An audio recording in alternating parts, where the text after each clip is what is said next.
अस्सलाम वालेकुम स्टूडेंट्स, उम्मीद करती हूँ आप सब लोग खैरियत से होंगे।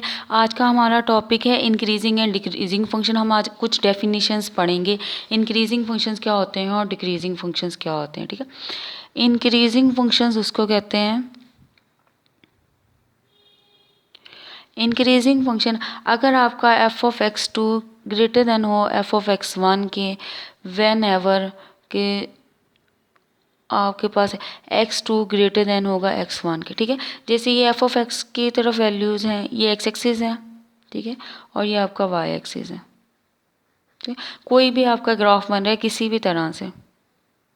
ठीक है, तो अब देखो ये फॉर एग्जांपल एक्स वन आपका 10 है और एक्स टू आपका 15 है, तो 15 बड़ा है ना एक्स टू से। ठीक है, तो ये वैल्यू बड़ी आ रही है, ये फंक्शनल वैल्यू है, ये आपकी क्या है, फंक्शनल। अगर ये फंक्शनल वैल्यू एक्स टू बड़ी हो आपकी functional value F of x one से, तो फंक्शन आपका क्या कहलाता है, इंक्रीजिंग फंक्शन कहलाता है।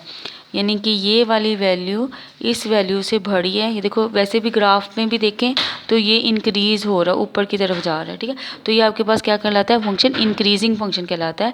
यानी कि एक्स टू तो बड़ा होगा एक्स वन से, यानी कि ये 15 वैल्यू, ये 10 वैल्यू, तो इसकी फंक्शनल वैल्यू ये बड़ी होगी और इस वैल्यू से। ठीक है, अगर फॉर एग्जांपल आपके पास ऐसे हो ग्राफ, यानी कि आपने ये वाला हिस्सा लिया, ये वाला, ठीक है, आपने यहाँ पे लिया एक्स वन, ठीक है, और ये आपके लिया एक्स टू।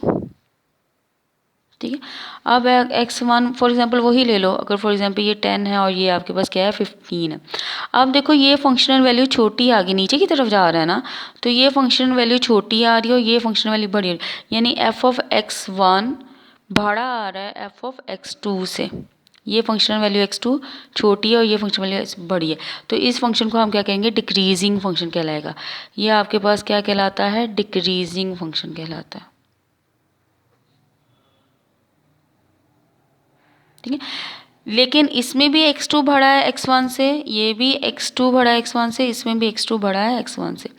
x2 दोनों सूरतों में x2 बड़ा होगा x1 से, लेकिन आपने देना है अगर f ऑफ x1 छोटा होगा f ऑफ x2 से, यानी जो बाद में नंबर आ रहा है वो बड़ा है पहले वाले से, तो इसका मतलब इंक्रीज है। अगर बाद वाला नंबर पहले वाले से नंबर से छोटा है तो वो आपके पास क्या करके डिक्रीजिंग होगा। ये तो डायरेक्ट ग्राफ देखकर आप एवेल्युएट कर सकते हैं कि इंक्रीजिंग है या डिक्रीजिंग। अब आपके पास ये है, आपकी बुक का पेज नंबर 105 है। इंक्रीजिंग फंक्शन अगर फर्स्ट डेरिवेटिव लें, अगर तो first derivative greater than zero है तो फंक्शन क्या है, इंक्रीज कर रहा है। अगर first derivative less than zero है तो फंक्शन आपका क्या कर रहा है, डिक्रीज कर रहा है। अगर first derivative equal first derivative पे वैल्यू क्या आई, जीरो।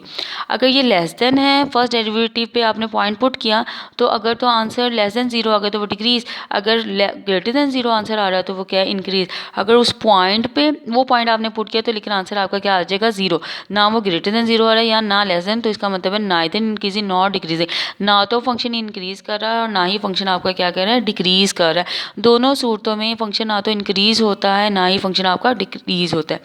डिक्रीज कब होगा, जब आप फर्स्ट डेरिवेटिव लो और उस पर पॉइंट पुट करो तो आंसर लेस देन जीरो यानी जीरो से छोटा है तो वो डिक्रीजिंग, और जीरो से बड़ा अगर तो वो आपके पास क्या आ जाएगा, इंक्रीजिंग।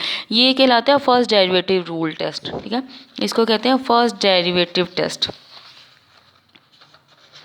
ठीक है, अब आपके पास है स्टेशनरी पॉइंट। क्या होता है स्टेशनरी पॉइंट, उस पॉइंट को कहते हैं जिसमें फंक्शन ना तो इंक्रीज कर रहा होता है ना decrease. Point where f is neither increase ना डिक्रीज, यानी कि उस पॉइंट पे फंक्शन ना तो इंक्रीज कर रहा होता है ना ही डिक्रीज कर रहा होता है, यानी कि उस पॉइंट पे फंक्शनल वैल्यू क्या होती है, आपके पास जीरो आती है। F of at x is equal to zero पे स्टेशनरी पॉइंट क्या होता है कि एफ प्राइम ऑफ एक्स, आपने वो पॉइंट उसमें पुट किया एक्स वन, ठीक है, आंसर आपके पास क्या आ रहा है, जीरो। तो इस फंक्शन पे मैंने आपको पहले भी बताया ना वो इंक्रीज करता है ना डिक्रीज, तो ऐसे पॉइंट को हम क्या कहते हैं, स्टेशनरी पॉइंट कहलाता है। वो पॉइंट आपके पास कहलाते हैं स्टेशनरी पॉइंट कहलाते हैं। ठीक है, उसके बाद है फर्स्ट डेरिवेटिव टेस्ट है। ठीक है, आपके पास फर्स्ट डेरिवेटिव टेस्ट ये होता है, फर्स्ट डेरिवेटिव टेस्ट, ये एक तो मैंने पहले आपको डेफिनेशन बताई फर्स्ट डेरिवेटिव टेस्ट की, एक ये second function first derivative test की, यानी कि अगर f prime of x greater than zero है तो इंक्रीज कर रहा है। ठीक है, अगर first derivative less than zero है तो वो क्या कर रहा है, डिक्रीज कर रहा है। ठीक है, अब है फर्स्ट डेरिवेटिव की एक और डेफिनेशन आप देख लें जो कि आपकी बुक में दी हुई है, वो ये है कि अगर तो functional value F prime of x यानी कि जो फर्स्ट डेरिवेटिव अपनी वैल्यू चेंज करे पॉजिटिव से नेगेटिव की तरफ जाए तो फंक्शन इंक्रीज़ करता है, उसको कहते हैं रिलेटिवली मैक्सिमा और रिलेटिवली मिनिमा। अगर वो नेगेटिव से पॉजिटिव की तरफ जाए यानी कि पहले इसकी वैल्यू पॉजिटिव थी बाद में उसकी वैल्यू नेगेटिव आई तो वो रिलेटिवली मैक्सिमा है। अगर पहले नेगेटिव है बाद में ग्रेटर देन तो रिलेटिवली क्या है आपके पास मिनिमा है। यानी कि जैसे फॉर एग्जांपल आप ग्राफ प्लॉट करते हो ना तो पहले इसकी वैल्यू पॉजिटिव आ रही है बाद में इसकी वैल्यू क्या आ रही है नेगेटिव, तो ये रिलेटिवली मैक्सिमा ऊपर जा रहा है ना पॉइंट इंक्रीज। अगर सिमिलरली अगर इस तरह ने तो ये पहले आपके पास वैल्यू नेगेटिव थी बाद में उसकी वैल्यू क्या आएगी पॉजिटिव, तो ये रिलेटिवली मिनिमा पॉइंट कहलाता है। ठीक है, और पॉइंट ऑफ रिफ्लेक्शन ये कहलाता है ना तो वो पहले इंक्रीज़ कर रहा हो ना, अगर इंक्रीज़ कर रहा है तो थ्रू आउट इंक्रीज़ कर रहा है यानी कि ना तो पहले यानी पॉजिटिव रह रहा है या थ्रू आउट नेगेटिव रह रहा है, वो अपना साइन चेंज नहीं करता तो उसको क्या कहते हैं पॉइंट ऑफ रिफ्लेक्शन कहलाता है।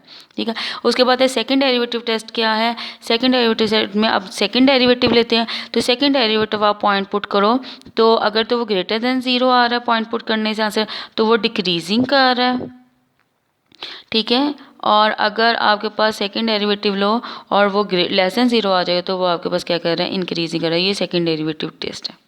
ठीक है, तो ये अभी ये डेफिनेशंस ये देखो ये किताब में दिया हुआ है। ये second derivative two rule test है। रिलेटिव मैक्सिमा तब होगा अगर आपने सेकंड वो पॉइंट उसमें पुट किया, जैसे मैंने x1 लिया तो किताब वाले ने c लिया, तो आप वो पॉइंट पुट करके वो लेस देन ज़ीरो आ रहा है तो रिलेटिव यानी वो इंक्रीज़ कर रहा है तो उसको कहेंगे रिलेटिवली मैक्सिमा।